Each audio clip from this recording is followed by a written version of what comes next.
Hello guys, welcome to bungalow engineers. Engineering mechanics का ये दूसरा वीडियो है। फर्स्ट वीडियो में हमने इंजीनियरिंग मैकेनिक्स का इंट्रोडक्शन देखा था, जिसमें हमने मैकेनिक्स क्या होता है उसकी डेफिनेशन देखी थी और किस किस टाइप से मैकेनिक्स को क्लासीफाई कर सकते हैं वो देखा था। इस वीडियो में हम देखेंगे fundamental concepts of engineering mechanics, मतलब कौन कौन सी बेसिक टर्मिनोलॉजीज़ होती है जो हमको पता होना चाहिए इंजीनियरिंग मैकेनिक्स पढ़ते हैं जब हम। तो इस वीडियो में हम 10 बेसिक फंडामेंटल टॉपिक्स पॉइंट्स को समझेंगे जो बहुत यूज़फुल आने वाले हैं इंजीनियरिंग मैकेनिक्स में। तो वो 10 पॉइंट्स हैं। मास पॉइंट क्या होता है, particle, distance, displacement, speed, velocity, momentum, acceleration और अजम्पशन कौन कौन से यूज़ किए जाते हैं इंजीनियरिंग मैकेनिक्स में। तो सबसे पहला होता है मास। तो मास मास क्या होता है? मास होता है अमाउंट ऑफ मैटर कंटेन, मतलब कि किसी भी ऑब्जेक्ट है, अगर कोई ऑब्जेक्ट, तो वो ऑब्जेक्ट का अगर मास 100 kg है तो 100 kg का मैटर है उसमें, हम ये कह सकते हैं। मास की यूनिट हमें पता है केजी होती है। किसी भी बॉडी को अगर किसी का मास हमें काउंट करना है तो हम केजी में करते हैं, किलोग्राम में। और मास का नेक्स्ट पॉइंट होता है कि resistance to translation is directly proportional to mass, मतलब कि जिस भी बॉडी का मास जितना ज़्यादा होगा उस बॉडी को ट्रांसलेट करना या उस बॉडी का मूवमेंट कराना उतना ज़्यादा मुश्किल होगा हमारे लिए। उतना ही ज़्यादा हमें फोर्स लगाना पड़ेगा।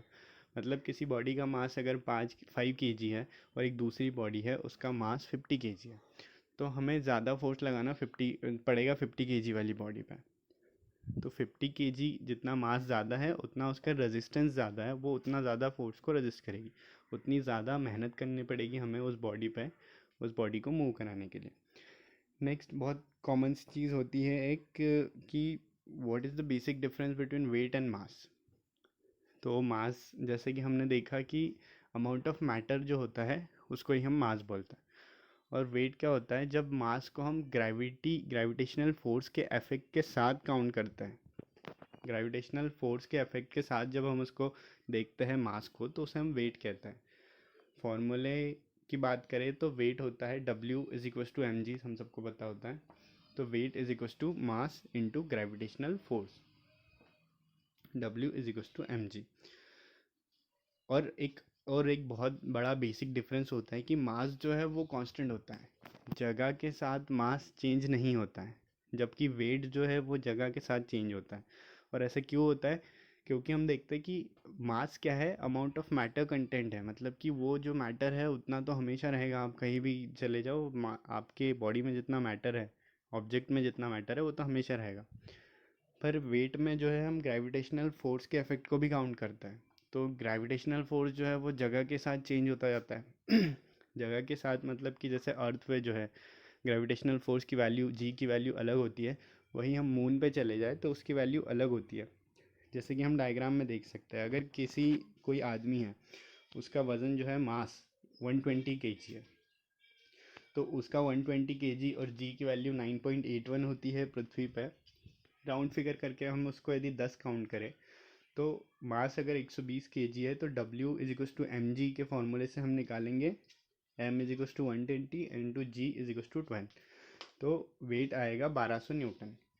और वही अगर हम मास मून पे चले जाए, चंद्रमा पे चले जाए, तो मास हमारा सेम है, W is equals to M into g. तो M की वैल्यू हमारी 120 kg सेम है, पर जी की वैल्यू जो है वो अप्रॉक्स 1.66 होती है मून पर। तो उस हिसाब से वेट जो है मून पे 200 न्यूटन हो जाएगा। सेम आदमी जो है, एक उसका मास 120 किलो है, तो उसका वेट जो है वो अर्थ पे 1200 न्यूटन होगा और वही मून पे 200 न्यूटन होगा।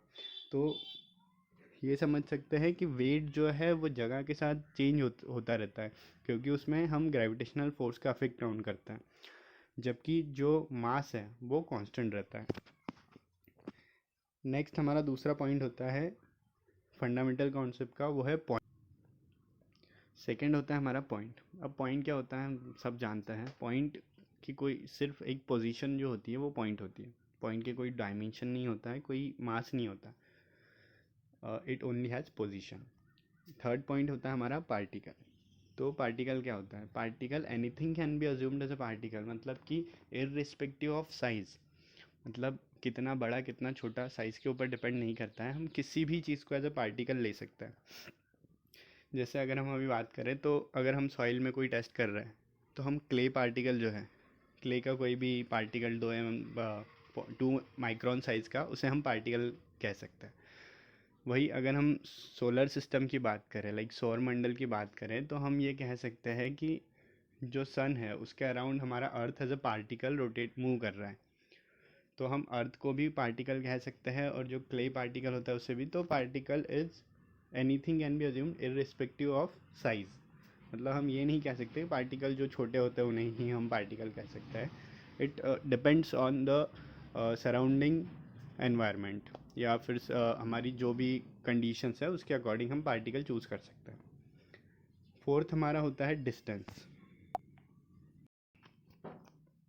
डिस्टेंस क्या होती है? Path travelled by any object और एनी पार्टिकल। कोई भी हमने ऑब्जेक्ट लिया जिसको हम स्टडी कर रहे हैं, अब वो अगर किसी पाथ पर ट्रैवल कर रहा है तो वो किसी इनिशियल पॉइंट से किसी फाइनल पॉइंट पर पहुंचा, तो उसने जो भी पाथ ट्रैवल करके वहाँ तक गया होगा तो उसे हम डिस्टेंस कहते हैं।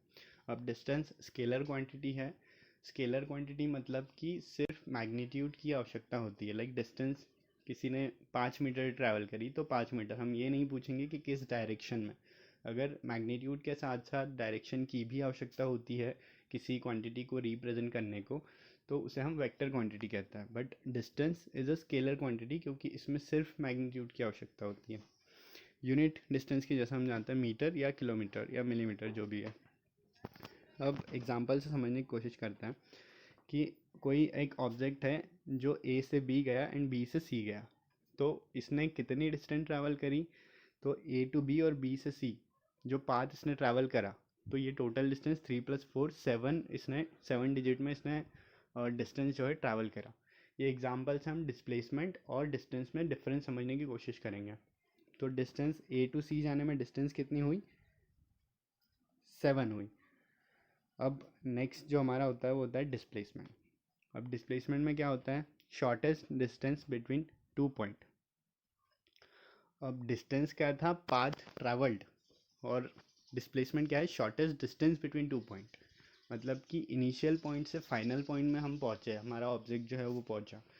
तो ये मैटर नहीं करता कि वो किस किस पाथ को ट्रैवल करके गए। हम बस जो इनिशियल पॉइंट से फाइनल पॉइंट के बीच का जो शॉर्टेस्ट डिस्टेंस है उसको काउंट करके हम उसका डिस्प्लेसमेंट बता सकते हैं कि ये इनिशियल पॉइंट से फाइनल पॉइंट के बीच में इसका इतना डिस्प्लेसमेंट हुआ है। वेक्टर क्वांटिटी होता है, जैसे कि देखा हमने, डिस्टेंस जो है वो स्केलर क्वांटिटी है क्योंकि उसमें सिर्फ मैग्नीट्यूड रिक्वायर्ड होता है। बट डिस्प्लेसमेंट जो है वो वेक्टर क्वांटिटी है, क्योंकि डिस्प्लेसमेंट में मैग्नीट्यूड के साथ साथ डायरेक्शन भी रिक्वायर्ड होती है रिप्रेजेंट करने के लिए। यूनिट सेम होती है, मीटर किलोमीटर। अब सेम एग्जांपल लेते हैं हम। जो ए से सी तक पहुंचने में हमारी डिस्टेंस कितनी थी? 7 थी, 7 यूनिट्स थी। बट हमारा डिस्प्लेसमेंट कितना हुआ है? 5 यूनिट हुआ है, क्योंकि हमने क्या देखा? ए हमारा इनिशियल पॉइंट था और सी हमारा फाइनल पॉइंट था। तो इनिशियल पॉइंट से फाइनल पॉइंट तक हम पहुँचे। तो डिस्टेंस में क्या मैटर करता है कि हमने कौन सा पाथ ट्रैवल करके आए। तो डिस्टेंस हम 7 आई क्योंकि हम ए से बी और बी से सी होते हुए आए। बट डिस्प्लेसमेंट में ये मैटर नहीं करता कि आप कौन सा पाथ ट्रैवल कर रहे हैं। डिस्प्लेसमेंट में सिर्फ आपकी पोजीशंस मैटर करती है, इनिशियल पोजीशन और फाइनल पोजीशन।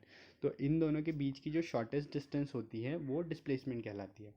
तो इस कंडीशन में हमारा डिस्प्लेसमेंट कितना हुआ है? ए टू सी 5 हुआ है, जबकि हमारी डिस्टेंस कितनी थी? 7 थी। नेक्स्ट होगा हमारा स्पीड और वेलोसिटी। सिक्स होता है स्पीड। अब स्पीड क्या होता है? स्पीड की डेफिनेशन होती है, it is defined as time rate of change of distance. अब time rate of change of distance क्या होता है? तो पर यूनिट टाइम में हम कितना, हमारा ऑब्जेक्ट जो है कितना डिस्टेंस ट्रैवल करता है, पर यूनिट टाइम में कितना डिस्टेंस ट्रैवल करी है, वो स्पीड होती है। लाइक पर यूनिट टाइम मतलब 1 सेकेंड। यूनिट टाइम मतलब हम सेकेंड मान लेते हैं कि 1 सेकेंड में अगर हमारा जो ऑब्जेक्ट है वो 5 मीटर की डिस्टेंस ट्रैवल करता है तो स्पीड क्या हो जाएगी? 5 मीटर पर सेकेंड। स्केलर क्वांटिटी होती है, जैसे कि डिस्टेंस स्केलर क्वांटिटी होती है वैसे ही स्पीड भी स्केलर क्वांटिटी होती है। इसमें सिर्फ मैग्नीट्यूड रिक्वायर्ड होता है, डायरेक्शन नहीं रिक्वायर्ड होती। यूनिट मीटर पर सेकेंड या किलोमीटर पर सेकेंड हो सकता है, और इसको रिप्रेजेंट करने के लिए अगर हम डेरिवेटिव फॉर्म में रखें तो ds/dt लिख सकता है स्पीड को। नेक्स्ट होता है वेलोसिटी। तो जैसे स्पीड और वेलोसिटी में जो रिलेशन है वो सेम होता है एज डिस्टेंस और डिस्प्लेसमेंट में जो रिलेशन है। अगर हम डिस्टेंस काउंट करते हैं तो उसे हम स्पीड में डिनोट करेंगे, और यदि हम डिस्प्लेसमेंट काउंट करते हैं तो उसे हम वेलोसिटी में डिनोट करेंगे। अब वेलोसिटी क्या होता है, डेफिनेशन सिर्फ एक वर्ड का डिफरेंस है, डिस्टेंस की जगह डिस्प्लेसमेंट। स्पीड में होता है time rate of change of distance, वही वेलोसिटी में होता है time rate of change of displacement. मतलब कि पर यूनिट टाइम में कितना डिस्प्लेसमेंट हुआ है वो हमारी वेलोसिटी होती है। सिमिलर है, जैसे डिस्टेंस स्केलर थी वैसे ही स्पीड स्केलर क्वांटिटी है, और जैसे डिस्प्लेसमेंट जो है वेक्टर क्वांटिटी थी तो वेलोसिटी भी वेक्टर क्वांटिटी है। इसमें भी हमें मैग्नीट्यूड के साथ साथ डायरेक्शन भी रिक्वायर्ड होती है। यूनिट सेम होती है स्पीड और वेलोसिटी की। एग्जाम्पल से समझ सकते हैं हम, एक व्हीकल है उसकी स्पीड जो है वो 25 मीटर पर सेकेंड है। अब स्पीड क्योंकि स्केलर क्वांटिटी है तो उससे फ़र्क नहीं पड़ता वो किस डायरेक्शन में है। तो फर्स्ट वाले में भी हम देख सकते हैं, जब वो लेफ्टवर्ड जा रहा है तो उसकी स्पीड 25 मीटर पर सेकेंड ही है, और जब वो राइटवर्ड जा रहा है सेकेंड डायग्राम में तो भी उसकी स्पीड जो है वो 25 मीटर पर सेकेंड ही है। बट क्योंकि velocity is a vector quantity, इसमें हमें मैग्नीट्यूड के साथ साथ डायरेक्शन को भी देखना होता है किसी भी क्वांटिटी को रिप्रेजेंट करने के लिए। तो फर्स्ट वाले में क्योंकि ये लेफ्टवर्ड जा रहा है और हम जनरली राइटवर्ड को प्लस लेते हैं और लेफ्टवर्ड को माइनस लेते हैं, तो इसमें वेलोसिटी क्या हो गई, -25 मीटर पर सेकेंड हो गई। और राइटवर्ड जो जा रहा है सेकेंड डायग्राम में उसमें वेलोसिटी जो हो गई +25 मीटर पर सेकेंड हो गई। क्योंकि डायरेक्शन हम वेलोसिटी में जो है डायरेक्शन भी काउंट करते हैं, velocity is a vector quantity. Next होता है 8th मोमेंटम। अब मोमेंटम क्या होता है, मोमेंटम दो टाइप का होता है, एक होता है लीनियर मोमेंटम, सेकंड होता है एंगुलर मोमेंटम। अब लीनियर मोमेंटम का फॉर्मूला क्या होता है, मास इनटू वेलोसिटी।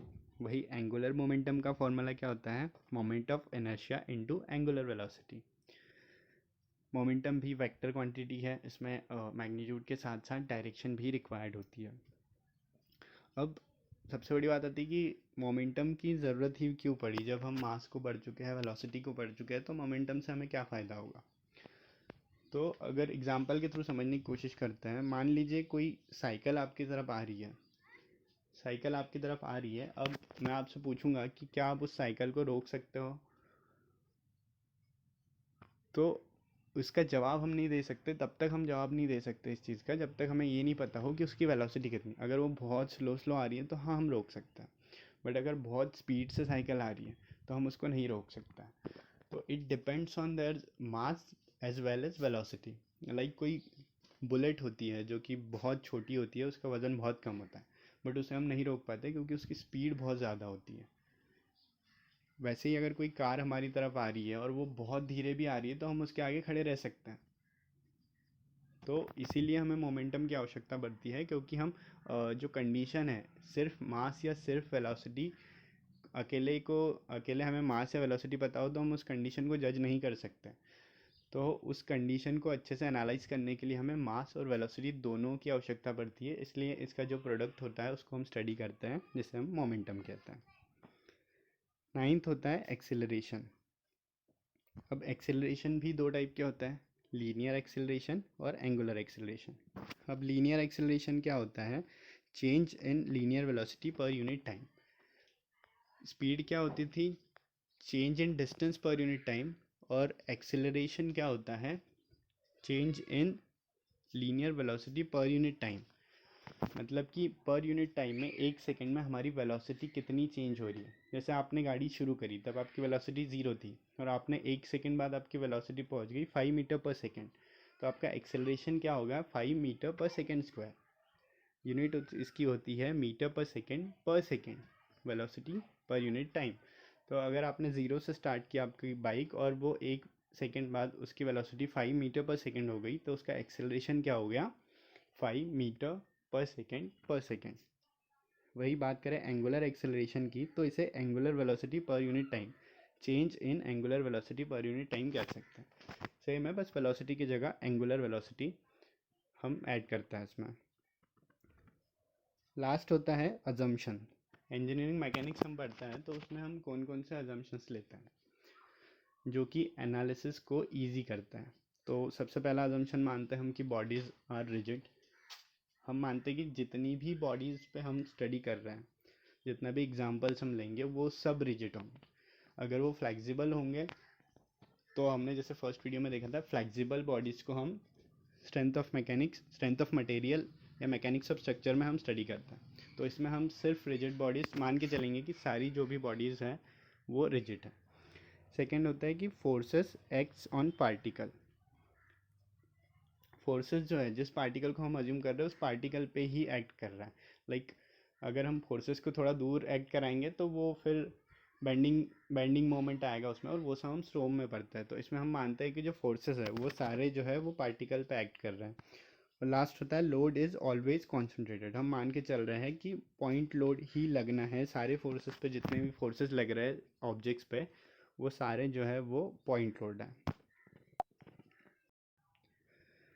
तो हमने सारे फंडामेंटल कॉन्सेप्ट्स समझ लिए हैं। अगर आपको वीडियो अच्छा लगा हो तो वीडियो को लाइक करें, अपने फ्रेंड्स के साथ शेयर करें और चैनल को सब्सक्राइब करें।